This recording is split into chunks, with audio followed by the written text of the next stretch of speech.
نصيحتي لكل واحد بيشوفني، اياك تكون سبب في يوم من الايام في قطع لقمة عيش حد من مكان، او تكون سبب في قطع عيش حد في الشغل ايا كان نوع الشغل ده ايه. بيحكي لي قصه، واحد بيقول لي كان في اتنين شغالين في شغل مع بعض، فيهم واحد مسؤول فيهم واحد شغال معاه، وكان دايما في ما بينهم وبين بعضهم مشاكل. والشخص اللي كان مسؤول ده كان دايما يوصل تقارير سلبيه عن صاحبه اللي شغال معاه في حب الشغل.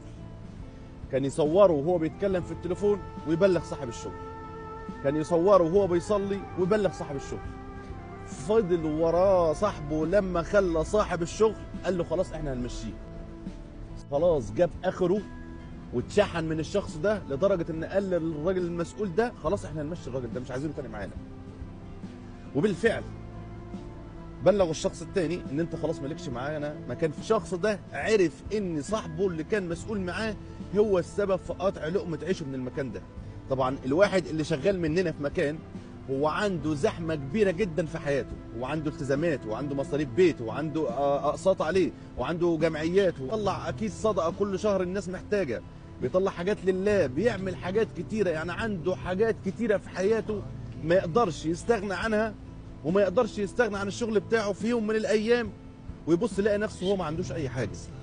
لازم الواحد بيبقى محتاج مننا فتره عقبال ما يعرف يرتب حياته.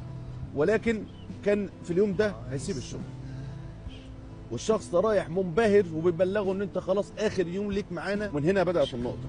الشخص دعا على الشخص المسؤول عنده في الشغل ده دعوتين، قال له ربنا يقطع عيشك ويشتت شملك. هما دعوتين بس. وكان يأسان جدا وزعلان جدا عشان هو ساب الشغل، عشان عنده حاجات كتيره في حياته مش عارف ارتبها ازاي.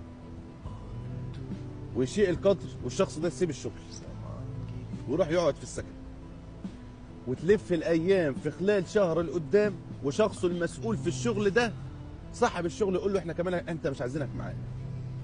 والمشكله اللي اتحط فيها ولا هي بايده ولا بايد صاحب الشغل، هي المشكله من عند ربنا ان الشخص ده ما ينفعش يكمل. ساب الشغل وراح يدور على شغل تاني، وكل ما يروح في شغل يقدم فيه الناس يقولوا له محتاجينك، ويوم في التاني يقولوا له شكرا احنا مش محتاجينك معانا.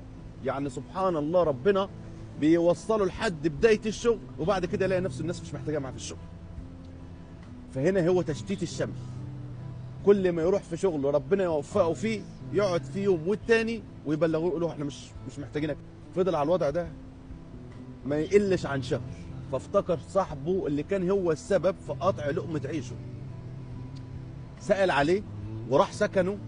وللاسف في الوقت ده لقى الراجل اللي كان هو السبب في قطع لقمه عيشه